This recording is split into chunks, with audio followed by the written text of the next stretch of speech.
Title और thumbnail देखकर तुम समझ गए होगे कि आज की वीडियो में हम बात करने वाले हैं what happens if different Hashira went to swordsmith village arc. लेकिन इसमें सिर्फ मैं हंट एंड गो वाली फाइट को ही देखने वाला हूँ क्योंकि फिर वीडियो बहुत लंबी हो जाती और वैसे भी ग्योको कुछ खास बढ़िया स्ट्रॉन्ग भी नहीं है, इसलिए मैं उसको नहीं लूँगा। एंड जितने भी हाशिराज हैं उसमें से सिर्फ मित्सुरी और मीचूरो ही नहीं जाएंगे क्योंकि मीचूरो आपको पता ही है कि ग्योको से लड़ रहा था, तो हम ऐसे इमेजिन करेंगे कि वो उसी दौरान ग्योको से लड़ रहा है। एंड मित्सुरी को हमने देख ही चुका है कि उसने क्या सीन करा है। वैसे बेसिकली नॉर्मल तरीके से देखा जाए तो तांजीरो वगैरह लड़ रहे थे, मित्सुरी थोड़ा टाइम के लिए आ गई थी, पर हमें पता है वो बहुत वीक है, उनसे पिट जाएगी। इसलिए बाकी हाशिराज को हम वहाँ भेजने वाले हैं और देखने वाले हैं क्या होने वाला है सीन। तो चलो वीडियो को शुरू करते हैं। तो लिस्ट को स्टार्ट करते हैं टेंजन उजुई के साथ। देखो टेंजन उजुई की मेन चीज़ है वो है स्पीड, जो कि उनके अगेंस्ट तो काफ़ी ही बेटर होगी क्योंकि आपको पता ही है कि जब भी अंटेनगू को हम थोड़ा बहुत काटते हैं तो वो अपने पार्ट्स को डिवाइड कर लेता है, जैसे कि अजेत्सु वगैरह में वो डिवाइड हो जाता है। तो उस हिसाब से टेंजन को थोड़ा फास्ट ही रहना पड़ेगा उनसे बचने के लिए। तो मतलब टेंजन उस चीज़ में काफ़ी अच्छा है, वो काफ़ी फास्टली खेलेगा और उनको हरा भी सकता है। मतलब उनको तो नॉर्मली ऐसा नहीं है, उसको दिक्कत करनी पड़ेगी हंटेनगू के नॉर्मल फॉर्म्स को हराने के लिए, पर अगर वो जोहाकुतेन बन जाते हैं तो शायद टेंजन उजुई को दिक्कत हो सकती है क्योंकि टेंजन उजुई भले ही डिफेंस भी बहुत ज़्यादा अच्छा है पर उसके पास इतने कुछ खास अटैक मूव्स नहीं है जिससे वो हंटेनगू की फॉर्म को ज़्यादा कम कठिनाई में मार पाएगा। इस वजह से मेरे को तो यही लगता है कि जब टेंजन उजुई लड़ने जाएगा हंटेनगू से तो अगर अकेला गया तो डेफिनेटली हार जाएगा, लेकिन अगर मतलब तांजीरो की टीम के साथ जाएगा तो ऑब्वियसली डेफिनेटली जीतेगा क्योंकि तांजीरो की टीम ने ही लगभग से उसे हरा दिया तो कोई भी हशीरा उनके साथ जाएगा तो हरा ही देगा।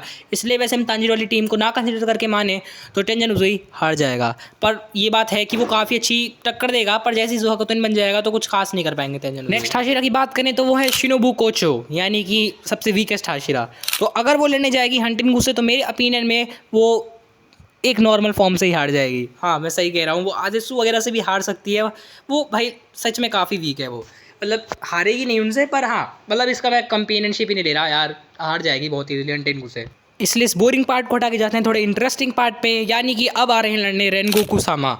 यानी कि अब फाइट होने वाली है रेनगोकू वर्सेस हंटेनगू की, जो कि वाकई में काफ़ी ज़्यादा खतरनाक बैटल होने वाली है। क्योंकि देखो मैं पहले बता दूं रेनगोकू मेरे ओपिनियन में काफ़ी ज़्यादा स्ट्रॉन्ग है, मतलब वो टॉप 3 में आ जाएगा हाशिराज में, जो कि बाकी बंदे मोस्टली नहीं सोचते हैं, पर मेरे ओपिनियन में रेनगोकू काफ़ी स्ट्रॉन्ग हाशिरा है। तो उसके ओपिनियन में अगर हम देखा जाए तो यार उनकी जो ताकत है यानी कि फायर वाली, वो उनकी नॉर्मल फॉर्म्स के अगेंस्ट तो काफ़ी ईजी हरा देगी क्योंकि हमने देखा था कि तांजीरो की जो सन ब्रीथिंग थी उसने भी अकेले ही हरा दिया था उसके सारे फॉर्म्स को। और अगर फ्लेम ब्रीथिंग से रेनगोकू लगातार उस पर मारेगा तो डेफिनेटली उसकी नॉर्मल फॉर्म्स को हरा देगा। तो मेन दिक्कत आती है जोहाकुतेन की, तो अगर जोहाकुतेन वो बन जाता है तो वो उसको भी काफ़ी अच्छी टक्कर देगा और यहाँ पर तक कि वो हरा भी सकता है। पर जो मेन चीज़ है हंटेनगू को हराने की वो है उसका गला काटना। रेनगोकू वाकई में काफ़ी अच्छी टक्कर देगा हंटेनगू को, पर यहाँ पर जो है मेन चीज़ वही रह जाती है कि उसको हंटेनगू का गला भी काटना पड़ेगा और साथ में जोहाकुतेन से लड़ना भी पड़ेगा। अगर वो जोहाकुतेन को हरा देता है तो डेफिनेटली वो रेनगोकू मतलब हरा देगा हंटेनगू को, लेकिन मुझे नहीं लगता कि वो इतनी जल्दी हंटेनगू को मतलब काट पाएगा उसका गला। तो इस बैटल का विनर भी हंटेनगू ही है। नेक्स्ट हाशिरा आता है इग्यूरो ओबनाई, जो कि मेरे ओपिनियन में रेनगोकू से वीक है, पर उसके पास कुछ ऐसी चीज़ें हैं जिससे वो हंटेनगू को काफ़ी ज़्यादा टक्कर दे पाएगा, मतलब रेनगोकू से बेटर मार पाएगा। उसकी जो स्वॉर्ड है वो फ्लेक्सिबिलिटी में काफ़ी हेल्प करती है और वो काफ़ी ज़्यादा स्ट्रेंथ में भी काफ़ी ऊपर है रेनगोकू के हिसाब से।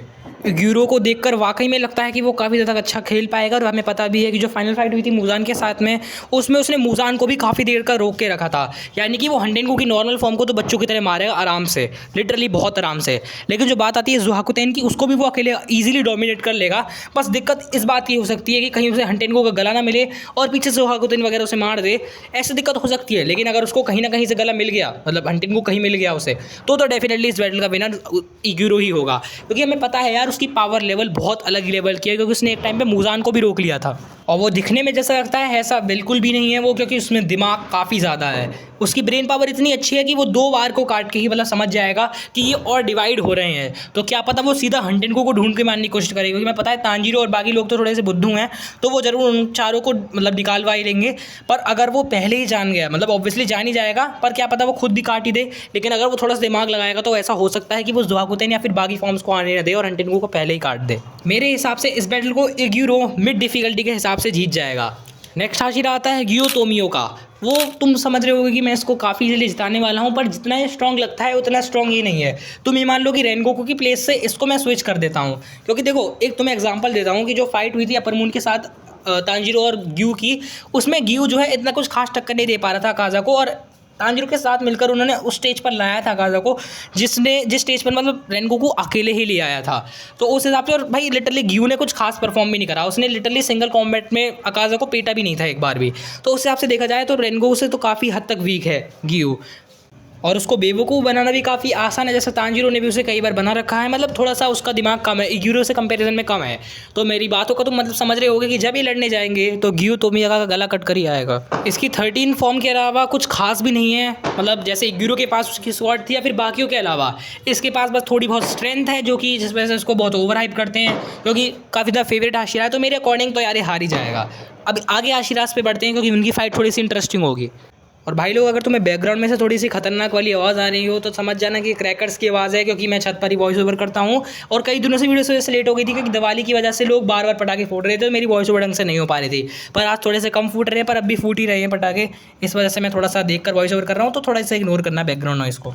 नेक्स्ट सीधा आता है सानेमी, और वो इस बैटल को डेफिनेटली जीतने वाला है ड्यू टू हिज क्रूअलनेस। लिटरली वो बाकी डीमर्स को इस बुरी तरीके से काटता है कि हंटेनको की बाकी फॉर्म्स को मुझे पता है वो सबको उगा देगा, पर उनको हराने में भी उसमें ज़्यादा टाइम नहीं लगेगा उसे। ऐसा भी हो सकता है कि वो हंटेनको को देखकर ही तुरंत एक दो फॉर्म खोल के तुरंत उसे मार दे, क्योंकि उसको जैसे डीमन दिखता है वो उससे मज़े नहीं लेता, वो सीधा उसका गला काटना चाहता होता है, उससे मज़ा आता है, लेकिन फीलिंग आती है गला काटने में। तो भाई लिटरली वो काफ़ी जल्दी हंटेनको को हरा देगा। मतलब अभी तुम सोच रहे होगे कि ग्यूमी को और जल्दी हरा देगा, पर मेरे ओपिनियन में सानेमी सबसे बड़ा हाशिरा है जो कि हंटेनको को सबसे इजीली हरा देगा, क्योंकि हंटेनको से जितने भी हाशिराज लड़ेंगे मेन चीज़ यही डिपेंड, अरे सुना ना, देखो ये दिवाली के क्रैकर्स हैं हमारे आगे। मेन चीज़ डिपेंड करती है उनकी सर्वाइविंग कैपेबिलिटी, जो कि सानेमी में बहुत ही ज़्यादा है। वो अपनी मौत तक वहाँ पर उससे लड़ता रहेगा, लेकिन हमें पता ही है कि कोकुशिबो वाली फाइट में वो काफ़ी हद तक पिट रहा था, पर देख लो क्योंकि वो तब तक रुका भाई साहब। और देखो हर डीमन की एक कैपेबिलिटी होती है बार बार रिकवर होने की, तो सानेमी उसे इतना काटेगा कि वो शायद रिकवरी ना हो पाए बाद में। और बात रही जोहाकुतेन की, तो जोहाकुतेन की पावर लेवल भी सानेमी से कम ही है अगर वो सिंगल हैंडेड भी लड़ेगा। और ही अगर वो हंटेनको से गला काटने भी जाएगा ना उसका, तो वो ओवरऑल हरा देगा। बस मेरे कहने का मतलब ये है भाई, वो बहुत स्ट्रॉन्ग है हंटेनको के कंपेरिजन में। The final one is Himejima Gyomei. तो इनकी पावर लेवल के हिसाब से डेफिनेटली ये हरा ही देंगे, पर कुछ ऐसे पॉइंट्स के बारे में बात करते हैं जिसमें ग्योमी हार भी सकता है। देखो ग्यूमी पे एक एडवांटेज भी है और एक डिसएडवांटेज भी है। मेनली जो ढूंढने का काम था हंटेनको का वो सेंसेस का था, क्योंकि वो ऐसे तो सामने तो दिखने नहीं वाला, इसलिए सेंसेस का ही काम आएगा, जो कि ग्यूमी में भर भर के हैं, मतलब काफ़ी अच्छे सेंसेस हैं उसके। तो वो हंटेनको की बॉडी को बहुत जल्दी ढूंढ लेगा, पर गलती से भी हंटेनको के सारे फॉर्म्स पर एक संग कूद पड़े, इस टाइम पर शायद ग्यूमी हार जाए। मतलब अगर वो कंसिस्टेंटली उसको मारते ही रहेंगे तो शायद ग्यूमी वीक पड़ सकता है। और मैंने जो पीछे वर्ड बोला है हार जाए, वो मैं वापस ले रहा हूँ, क्योंकि कुछ भी हो जाए ग्यूमी हिमेजिमा हरा ही देगा हंटेनको को। आई होप मैंने सारे ही हाशिरा कवर कर लिए हो, कोई छूटा ना हो। और इन हाशिराज में से जो जीते हैं वो है ग्यूमी, सानेमी, इग्यूरो, ओबनाई, सिर्फ यही जीते हैं। और इनके बाद जो सबसे अच्छी टक्कर देगा वो होगा रेनगोकू, और उससे कम होगा उजुई, और उससे कम होगा गियू, और सबसे कम होगी शिनोबू। और हाँ, अगर मैं उनको भी काउंट कर लूँ, मतलब यूचिरो और मिसूरी को, तो वैसे यहाँ पर म्यूचिरो काफ़ी अच्छा टक्कर दे सकता है, पर हाँ इतनी भी नहीं देगा, क्योंकि अगर मार्क खोल के आएगा तो काफ़ी अच्छी देगा।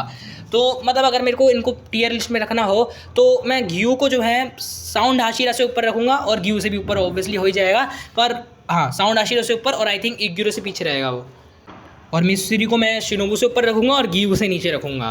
तो यही थी मेरी लिस्ट। थोड़ा बहुत तो मैं डेफिनेटली डाउट हुआ होगा, क्योंकि मैं हमेशा अलग बनाने की कोशिश करता हूँ, पर मैंने जो एविडेंसेस बोले हैं उनको तुम अगर गौर करोगे तो समझ जाओगे कि मैंने क्या बोला है।